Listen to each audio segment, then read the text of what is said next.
नमस्कार दोस्तों, एग्जाम मित्र में एक बार फिर से आपका स्वागत है। आशा करता हूँ आप सभी अच्छे होंगे।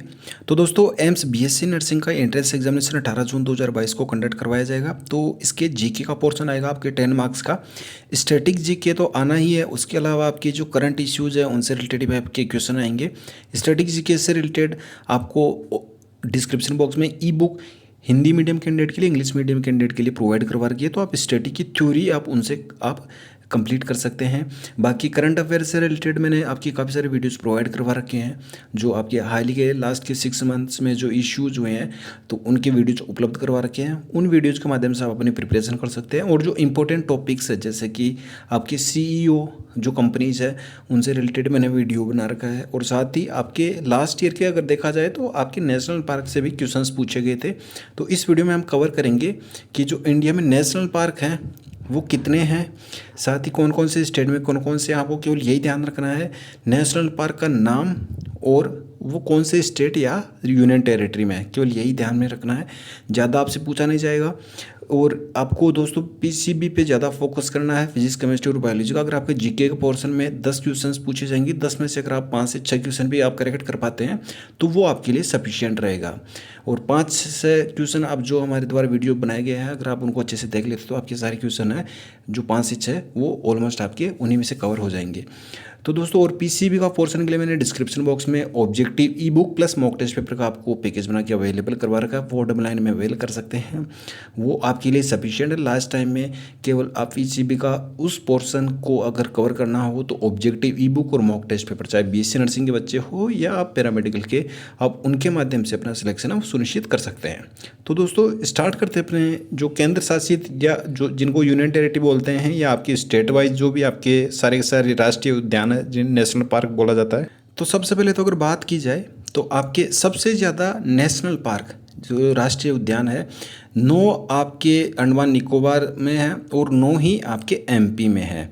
तो ये आपको ध्यान में रखना है कि 2 आपके स्टेट है या यूनियन टेरिटरी है जिनमें आपके 9 है। सबसे ज़्यादा इन्हीं में है, बाकी में किसी में 4, किसी में 5, किसी में 6, इस तरीके से आपको देखने को मिलेंगे।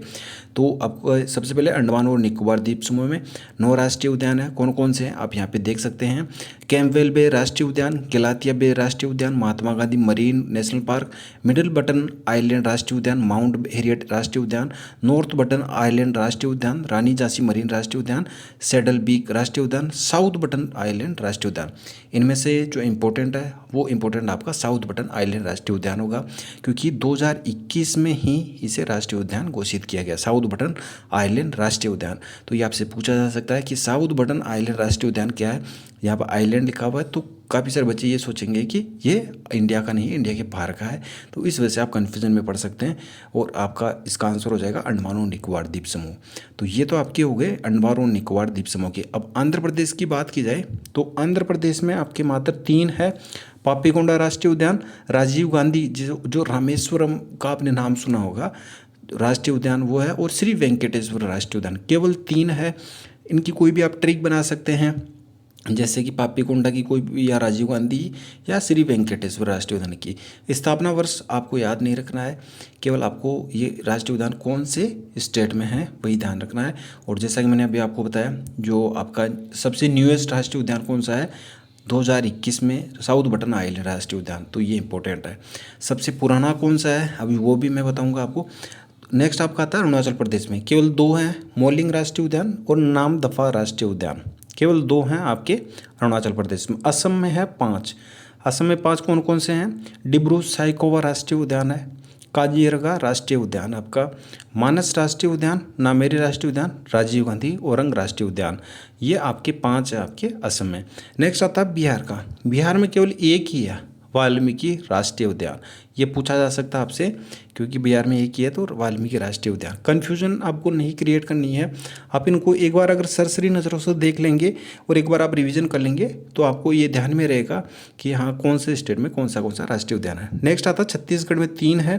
गुरु घासीदास या जिसे संजय गांधी राष्ट्रीय उद्यान भी कहा जाता है, इंद्रावती से कुटरू राष्ट्रीय उद्यान भी कहा जाता है, कांगारवेली राष्ट्रीय उद्यान। ये आपके छत्तीसगढ़ में 3 है आपके। नेक्स्ट आता है गोवा का, 1 ही है राष्ट्रीय उद्यान, मोलेम राष्ट्रीय उद्यान। गुजरात में आपके 4 है, वांसदा राष्ट्रीय उद्यान, ब्लैक बक वेलवदर नेशनल राष्ट्रीय उद्यान है, इसे नेशनल पार्क भी कहा जाता है, जिसे वेलवदर नेशनल पार्क भी कहा जाता है या ब्लैक बक राष्ट्रीय उद्यान भी कहा जाता है। इम्पोर्टेंट आपका गिर राष्ट्रीय उद्यान, ये पूछा जा सकता है, गिर राष्ट्रीय उद्यान, ये आपका इम्पोर्टेंट क्वेश्चन है। नेक्स्ट आपका समुद्री राष्ट्रीय उद्यान जो कच्छ की खाड़ी में है, समुद्री राष्ट्रीय उद्यान ये कच्छ की खाड़ी में, ये भी जो कच्छ की खाड़ी है गुजरात की तरफ है। नेक्स्ट आता है आपका हरियाणा का, केवल 2 हैं, कालेसर और सुल्तानपुर, केवल 2 ही, ये दोनों इंपॉर्टेंट है, दोनों में से आपसे पूछा जा सकता है। नेक्स्ट आता है आपका हिमाचल प्रदेश का, 5 राष्ट्रीय उद्यान है। हिमाचल प्रदेश वाले बच्चे जो एंट्रेंस एग्जामिनेशन की तैयारी करेंगे तो वो भी ध्यान में रख सकते हैं कि आपकी स्टेट में कौन कौन से राष्ट्रीय उद्यान है। ग्रेट हिमालयन राष्ट्रीय उद्यान, इंद्र किला राष्ट्रीय उद्यान, खीर गंगा, पिन वैली और सिम्बलबारा, ये आपकी 5 है। नेक्स्ट आपका जम्मू कश्मीर में 4 हैं, जम्मू कश्मीर में 4 कौन कौन से हैं आपके, सिटी फॉरेस्ट, जैसे सलीम अली राष्ट्रीय उद्यान भी कहा जाता है, ये एक सलीम अली सेंचुरी भी है, पक्षी अभ्यारण्य भी है और सलीम अली राष्ट्रीय उद्यान भी है, दोनों ये आपके जम्मू कश्मीर में ही है। तो इस तरीके से पूछा जा सकता है सलीम अली जो आपकी बर्ड सेंचुरी कहाँ पे है, या सलीम अली राष्ट्रीय उद्यान कहाँ पे है, या सिटी फॉरेस्ट कहाँ पे है, ये भी पूछा जा सकता है। तो एक ही बात है, जो आपकी बर्ड सेंचुरी वो अलग होती है, राष्ट्रीय उद्यान है वो अलग होते हैं। नेक्स्ट आपका है यहाँ पे दाचीगाम राष्ट्रीय उद्यान, किश्तवाड़ राष्ट्रीय उद्यान आपका, तो यहाँ पे आपके जो दिए गए हैं जम्मू कश्मीर में, ये आपके यहाँ पे 4 दिए। झारखंड में की अगर बात करें तो बेतला नेशनल पार्क एक है। कर्नाटक में 5 है आपके, 5 कौन कौन से, अंसी राष्ट्रीय उद्यान, बांदीपुर नेशनल पार्क, बन्नेरुघट्टा जैव उद्यान, कुद्रेमुखु या नागरहोल, यहाँ पे आपके ये 5 कर्नाटक में दिए। केरल में Anamudi Shola Park, Eravikulam National Park, Mathikettan Shola National Park या पमादू सोलर नेशनल पार्क, ये आपके। और अगर नेक्स्ट बात की जाए पेरियार राष्ट्रीय उद्यान और साइलेंट वैली, केरल में साइलेंट वैली राष्ट्रीय उद्यान, ये पूछा जा सकता है, साइलेंट वैली इंपॉर्टेंट है, तो ये केरल में आपका। नेक्स्ट आता है आपका मध्य प्रदेश का, एमपी का, मैंने जैसे बताया कि 9 है आपके, बांधवगढ़ फॉसिल राष्ट्रीय उद्यान, इंदिरा प्रियदर्शनी पेंच नेशनल पार्क, जिसे पेंच नेशनल पार्क भी कहा जाता है, ये पेंच नेशनल पार्क मध्य प्रदेश में। इंदिरा प्रियदर्शनी आपको अगर देखने को ना मिले तो पेंच नेशनल पार्क आपको देखने को मिलेगा, ये कहाँ पे है, तो पेंच नेशनल पार्क। कान्हा राष्ट्रीय उद्यान, कान्हा राष्ट्रीय उद्यान, माधव राष्ट्रीय उद्यान, पन्ना राष्ट्रीय उद्यान, संजय राष्ट्रीय उद्यान, सतपुड़ा और वान विहार, 9 है आपके एमपी में।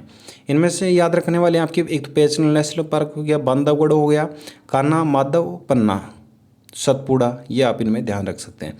महाराष्ट्र में 6 हैं, चंदौली, गोगामल, नवगांव और पेंच, यहाँ पे भी पेंच है महाराष्ट्र में भी, जिसे जवाहरलाल नेहरू राष्ट्रीय उद्यान भी कहा जाता है। तो आपसे ये पूछा जा सकता है, पेंच नेशनल पार्क वैसे मध्य प्रदेश में आता है, लेकिन पेंच राष्ट्रीय उद्यान जवाहरलाल नेहरू अगर आप किया जाए तो महाराष्ट्र में होगा, ये आपको ध्यान में रखना है। और नेक्स्ट आपका है महाराष्ट्र में ताडोबा राष्ट्रीय उद्यान, मणिपुर में है केबुल लामजाऊ राष्ट्रीय उद्यान, एक ही है, इम्पोर्टेंट है, ये इम्पोर्टेंट इसलिए है क्योंकि यहाँ पे अगर बात की जाए ये तैरता हुआ पहला आपका राष्ट्रीय उद्यान है, ये पानी के ऊपर तैरता हुआ पहला राष्ट्रीय उद्यान है। और यहाँ पे जो डांसिंग डियर है, डांसिंग डियर नेशनल पार्क भी कहा जाता है, क्योंकि यहाँ पे जो एक वो परत बैठ जाती है, जिस पर्वत के ऊपर जो प्रवाल भित्ति होती है, तो आप जैसे अगर ज्योग्राफी वगैरह रीड करेंगे तो उसमें आपको पता चलेगा प्रवाल भित्ति क्या होती है। तो उस पर क्या होता है कि सतह जम जाती है और उस पर जो एक हिरण होती है जो काफ़ी कम दिखाई देती है, वो उस पर आके डांस करती है, तो इसे डांसिंग डियर नेशनल पार्क भी कहा जाता है। केबुल लामजाऊ ये इंपॉर्टेंट है, मणिपुर में है, ये पूछा जा सकता है आपका। नेक्स्ट आपका अगर बात की जाए यहाँ पे मेघालय में 2 हैं, बल्फक्रम राष्ट्रीय उद्यान और नोककिरक राष्ट्रीय उद्यान। मिजोरम में 2 हैं, मुरलेन राष्ट्रीय उद्यान और फोंगपुई राष्ट्रीय उद्यान। नागालैंड में एक ही है, यहाँ पे टडकी राष्ट्रीय उद्यान। ओडिशा में है भितरकनिका सिमलीपाल, दोनों इंपॉर्टेंट हैं उड़ीसा वाले, भितरकनिका और सिमलीपाल। राजस्थान वाले अगर बात की जाए तो सारे ही इंपॉर्टेंट है, क्योंकि इनमें से कोई भी पूछा जा सकता है। मुकुंदरा हिल राष्ट्रीय उद्यान, डेजर्ट नेशनल पार्क, आपका ये डेजर्ट नेशनल पार्क इंपॉर्टेंट है। केवलादेव गन्ना पक्षी विहार या गन्ना राष्ट्रीय उद्यान, रणथंबोर, सरिस्का, ये आपके राजस्थान वाले सारे इंपॉर्टेंट है। सिक्किम की अगर बात की जाए तो सिक्किम में एक है कंचनजंगा राष्ट्रीय उद्यान, केवल एक है। तमिलनाडु में 5 है, गुंडी समुद्री राष्ट्रीय उद्यान मन्नार की खाड़ी में है, इंदिरा गांधी अन्नामलई नेशनल पार्क है, मुदुमलेन वन्य अभ्यारण्य है, मुकुर्ती राष्ट्रीय उद्यान, ये आपके 5 है तमिलनाडु में। लद्दाख में एक है हेमिस नेशनल पार्क, लद्दाख में हेमिस नेशनल पार्क है, ये सबसे बड़ा है सबसे बड़ा आपका हेमिस नेशनल पार्क है, ये आपको ध्यान में रखना है। अगर कोई ये पूछ ले कि भारत में सबसे बड़ा राष्ट्रीय उद्यान कौन सा है, तो ये नाम दे दिया जाएगा हेमिस नेशनल पार्क, और ये लद्दाख में है। नेक्स्ट बात करें आपके तेलंगाना में, तो कासु ब्रह्मानंद रेड्डी राष्ट्रीय उद्यान है, महावीर हरिण वनस्थली राष्ट्रीय उद्यान और मृगवनी राष्ट्रीय उद्यान, ये आपके तेलंगाना में 3 है। नेक्स्ट अगर बात की जाए आपके त्रिपुरा की, 2 है, क्लाउडेड लेपर्ड नेशनल पार्क या राजबरी नेशनल पार्क, जिसे बिशन भी कहा जाता है। उत्तर प्रदेश में एक दूधवा नेशनल पार्क, इंपॉर्टेंट है ये दूधवा नेशनल पार्क आपके यूपी में। उत्तराखंड में अगर बात की जाए, उत्तराखंड वाले जिम कॉर्बेट नेशनल पार्क, इससे ये सबसे पुराना है, सबसे नया मैंने अभी आपको बताया ऊपर, सबसे पुराना आपका ये जिम कॉर्बेट नेशनल पार्क है। 1934 में इसका पहली नाम था हेली था, फिर 1936 में इसका नाम बदलकर जिम कॉर्बेट कर दिया। यहाँ पे आप देख सकते हैं ये 1936 में, पहले से हेली के नाम से बोला जाता था। नेक्स्ट अगर बात की जाए Gangotri National Park, Govind National Park, Nanda Devi Rajaji या फुलोई घाटी राष्ट्रीय उद्यान, इंपॉर्टेंट है फुलोई घाटी, पूछा जा सकता है। जिम कॉर्बेट आपका इंपॉर्टेंट है नेशनल, ये दूधवा नेशनल पार्क आपका, और फुलोई घाटी। तो ये जो मैं बता रहा हूँ इंपॉर्टेंट, ये वाली तो आपको ध्यान में रखनी है। लास्ट आता आपका पश्चिम बंगाल, वेस्ट बंगाल में 6 हैं, बक्सा नेशनल पार्क है, गोरुमारा, जल्दापाड़ा, न्योरा घाटी राष्ट्रीय उद्यान और सिंगालीला राष्ट्रीय उद्यान और सुंदरवन। सुंदरवन आपका इंपॉर्टेंट है, ये पूछा जा सकता है सुंदरवन आपका राष्ट्रीय उद्यान कहाँ पे है, तो ये पश्चिम बंगाल में। तो ये सारे आपके राष्ट्रीय उद्यान हैं जो इंडिया में हैं और आपके एग्जाम प्रोस्पेक्टिव से आपके काफ़ी इंपॉर्टेंट है। तो दोस्तों वीडियो कैसा लगा, वीडियो को अगर पसंद आए वीडियो को लाइक और शेयर जरूर करें। और दोस्तों आपकी प्रिपरेशन के लिए लास्ट टाइम या mock test paper plus objective e book, केवल इन्हीं पे फोकस करें। पैरामेडिकल और नर्सिंग दोनों की आपकी जो एंट्रेंस एग्जामिनेशन है वो आपके इसी से कवर हो जाएंगे और आपके ऑलमोस्ट सारे क्वेश्चन आपको पीसीबी के इन्हीं में से ही देखने को मिलेंगे।